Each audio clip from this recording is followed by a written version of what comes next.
Hi friends, welcome to Rajahmundry home recipes. ఈరోజు మన ఛానల్లో కోనసీమ స్పెషల్ చందువా చేప ఎగురిని ఎలా తయారు చేసుకోవాలో చూపిస్తున్నా. టేస్ట్ అయితే చాలా బాగుంటుంది. ఈ చేపలో ఒకే ఒక ముళ్ళు ఉంటుంది. పిల్లలైనా పెద్దలైనా హ్యాపీగా తినేసేయచ్చు. ఇప్పుడైతే ఎలా తయారు చేసుకోవాలో ప్రాసెస్ని చూపిస్తున్నా. ముందుగా మసాలా ముద్ద ప్రిపేర్ చేసుకోవడానికి మిక్సీ జార్లో 1 స్పూన్ దాకా జీలకర్ర, 2 స్పూన్ల దాకా ధనియాలు వేసుకోండి. ఒక 5 లవంగాలు, ఒక ఇలాచీ వేసుకోండి.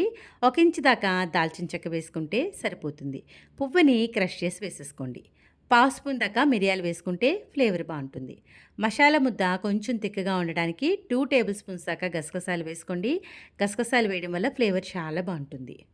దీంట్లోనే అల్లం ముక్కలు, వెల్లుల్లి ముక్కలు కూడా వేసేస్తున్నా. కట్ చేసి పెట్టుకున్న అల్లం ముక్కలు, వెల్లుల్లి ముక్కలు కూడా వేసేసుకోండి. కొద్దిగా నీళ్ళని వేసుకొని గ్రైండ్ చేసేసుకోవాలి. వాటర్ మరీ ఎక్కువగా వేయకండి, కొద్దిగా వేసుకొని తిగ్గా గ్రైండ్ చేసుకోండి. ఇలా రెడీ చేసి పెట్టుకున్న మసాలా ముద్ద ఫ్రిడ్జ్లో పెట్టుకుంటే 10 రోజుల దాకా చక్కగా నిల్వ ఉంటుంది. మసాలా రెడీ అయిపోయింది కదా, మిగిలిన ప్రాసెస్ చూద్దాం. 4 మీడియం సైజు ఉల్లిపాయలు తీసుకొని శుభ్రంగా దానిపైన ఉన్న తొక్క తీసేసి ఇలా గ్రేటర్ తోటి చక్కగా తురిమేసుకోండి. ఉల్లిపాయని మిక్సీలో వేసే కన్నా కూడా ఇలా చక్కగా తురుముకున్నారు అంటే కనుక రోట్లో నూరిన ఉల్లిపాయ ముద్దలాగా వస్తుంది. టేస్ట్ కూడా బాగుంటుంది. ఓపిక లేకపోతే మిక్సీ జార్లో పేస్ట్లా కూడా చేసేసుకోవచ్చు. చేప ముక్కల్ని శుభ్రంగా ఇలా నీట్గా క్లీన్ చేసేసుకోండి. క్లీన్ చేసి పెట్టుకున్న చేప ముక్కల్లోకి రుచికి సరిపడా ఉప్పుని వేసేసుకోండి. అలానే మీ స్పైసీనెస్ని బట్టి రెడ్ చిల్లీ పౌడర్ కూడా వేసేసుకోవాలి. పావు స్పూన్ దాకా పసుపుని వేసుకోండి. కొద్దిగా ఆయిల్ వేసుకుంటే చేప ముక్కలకి ఉప్పు కారం బాగా పడుతుంది. చేప ముక్కలకి మనం వేసిన ఉప్పు కారం అంతా కూడా బాగా పట్టేలాగా ముందుకి వెనక్కి ఇలా టర్న్ చేసేసి ఉప్పు కారాన్ని బాగా పట్టించండి. ఇలా మొత్తం చేప ముక్కలకి ఉప్పు కారం పట్టించిన తర్వాత ఈ చేప ముక్కల్ని ఒక అరగంట పైనే పక్కన పెట్టేసేయండి.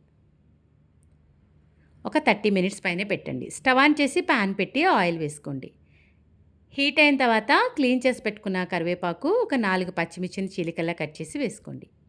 లో ఫ్లేమ్లో పెట్టుకొని కరివేపాకుని, పచ్చిమిర్చిని ఫ్రై చేసేసుకోవాలి. ఇది కొంచెం ఫ్రై అయిన తర్వాత మనం గ్రైండ్ చేసి పెట్టుకున్న మసాలా ముద్దల్ని ఒక 2 టేబుల్ స్పూన్స్ దాకా వేసుకోండి. ఆయిల్లో ముందే మసాలా ముద్ద కనుక ఫ్రై చేస్తే నాన్ వెజ్ కర్రీస్ టేస్ట్ అనేది చాలా బాగుంటుంది. పచ్చివాసన పోయే వరకు లో టు మీడియం ఫ్లేమ్లో పెట్టుకుని కలుపుతా ఫ్రై చేయండి. చూడండి, మసాలా ముద్ద అనేది చక్కగా వేగిపోయింది కదా, ఆయిల్ కూడా సెపరేట్ అయింది. దీంట్లోకి ఒక ఉల్లిపాయని ఇలా చిన్న ముక్కలుగా కట్ చేసుకుని దాంతోపాటు తురుము పెట్టుకున్న ఉల్లిపాయని కూడా వేసుకోండి. ఇలా ఉల్లిపాయని చిన్న ముక్కలు కానీ అలానే తురుముగా వేసుకుంటే గ్రేవీ బాగా వస్తుంది. లో టు మీడియం ఫ్లేమ్లో పెట్టుకుని ఆనియన్ ట్రాన్స్పరెంట్గా ఫ్రై అయ్యే వరకు ఫ్రై చేసుకోవాలి. ఉల్లిపాయ తొందరగా వేయడానికి ఉప్పునైతే వేసుకోండి. ఆల్రెడీ మ్యాగ్నేట్ చేసేటప్పుడు ఉప్పు వేసాం కాబట్టి కొంచెం తగ్గించి వేసుకోండి. లో టు మీడియం ఫ్లేమ్లో పెట్టుకుని ఆనియన్ ట్రాన్స్పరెంట్గా ఫ్రై అయ్యే వరకు ఫ్రై చేసుకోవాలి. చూడండి, ఆనియన్ వేగిపోయి ఆయిల్ కూడా సెపరేట్ అయిపోయింది. మరి కొద్దిగా రెడ్ చిల్లీ పౌడర్ని వేస్తున్నాను. ఆల్రెడీ ముక్కలు మ్యాగ్నేట్ చేసేటప్పుడు వేసాను కాబట్టి కొద్దిగా వేసుకుంటే సరిపోతుంది. కారం అంతా కూడా బాగా కలిసేలా కలిపేసుకుని లో ఫ్లేమ్లో 5 నిమిషాల పాటు కలుపుతా ఫ్రై చేయండి. 5 నిమిషాల తర్వాత మనం ఆల్రెడీ మ్యాగ్నేట్ చేసి పెట్టుకున్న చేప ముక్కలను అయితే వేసేసుకోండి. ఇలా మొత్తం ముక్కలన్నీ కూడా వేసుకున్న తర్వాత మూత పెట్టేసి లో టు మీడియం ఫ్లేమ్లో 5 నిమిషాల పాటు కుక్ చేయండి. 5 నిమిషాల తర్వాత మూత తీసి స్పూన్ తోటి ఒక్కొక్క చేప ముక్కని నెమ్మదిగా బ్యాక్ సైడ్కి అయితే టర్న్ చేసేసుకోండి. రెండో వైపు కూడా చక్కగా ఆయిల్లో ఫ్రై అవుతుంది. ఇలా అన్ని ముక్కల్ని ఒక్కొక్కటిగా నెమ్మదిగా బ్యాక్ సైడ్కి టర్న్ చేసుకొని మూత పెట్టేసి లో టు మీడియం ఫ్లేమ్లో మరొక 5 నిమిషాలు కుక్ చేసుకోండి. 5 నిమిషాల తర్వాత మనం మ్యాగ్నేట్ చేసి పెట్టుకున్న గిన్నెలోకి కొద్దిగా నీళ్ళనైతే వేసుకోండి. మూత తీసేసి చేప ముక్కలు మునిగేంత వరకు నీళ్ళు వేసుకుంటే సరిపోతుంది. మరి ఎక్కువ వాటర్ కూడా అవసరం లేదు. చూస్తున్నారు కదా, ఇలా వేసుకోండి. నీళ్లు వేసిన తర్వాత గరిటెతో కలపకుండా ఇలా షేక్ చేస్తూ కలిపితే కనుక ముక్క అనేది విడిపోకుండా ఉంటుంది. మూత పెట్టేసి మీడియం ఫ్లేమ్లో 10 నుంచి 15 నిమిషాల పాటు కుక్ చేసుకోవాలి. ఇలా మనం నీళ్ళు మరుగుతున్నప్పుడు క్లీన్ చేసి పెట్టుకున్న కొత్తిమీరని కూడా వేసుకోండి. కొత్తిమీర వేసిన తర్వాత కూడా గరిటెతో కలపకుండా ఇలా షేక్ చేస్తూ కలపండి. ఉప్పు కారం చెక్ చేసి ఏమైనా తక్కువైతే కనుక వేసుకోండి. నాకైతే అన్నీ పర్ఫెక్ట్గా సరిపోయినాయి. మూత పెట్టేసి దీంట్లో ఉన్న వాటర్ అంతా కూడా దగ్గరగా అయ్యేంత వరకు లో టు మీడియం ఫ్లేమ్లో 15 మినిట్స్ పాటు ఉడికించుకోండి.